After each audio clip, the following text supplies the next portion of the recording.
Кампањите за превенција од рак се одлични, но секогаш една категорија на луѓе.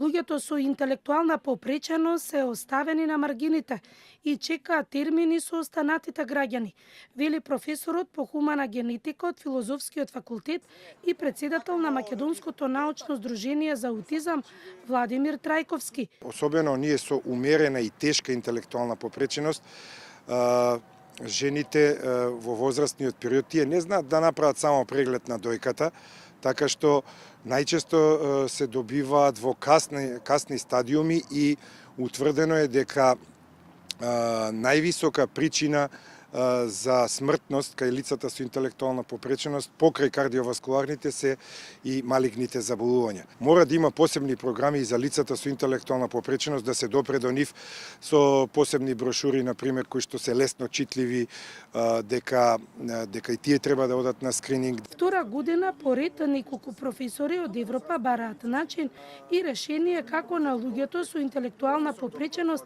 и на нивните семејства да им се помогне во навреме откривање на ракот.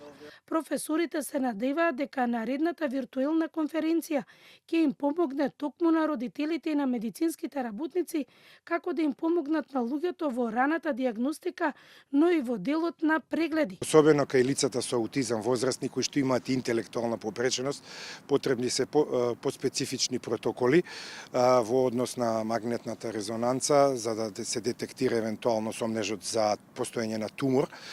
И пред се сметам дека во Балканскиот регион и во земји од југоисточна Европа постои недостаток на знаење на медицинарите и на целиот здравствен персонал за оваа проблематика. Според последните податоци во Европската Унија на годишно ниво починуваат 1,3 милиони луѓе поради доцна откривање на ракот.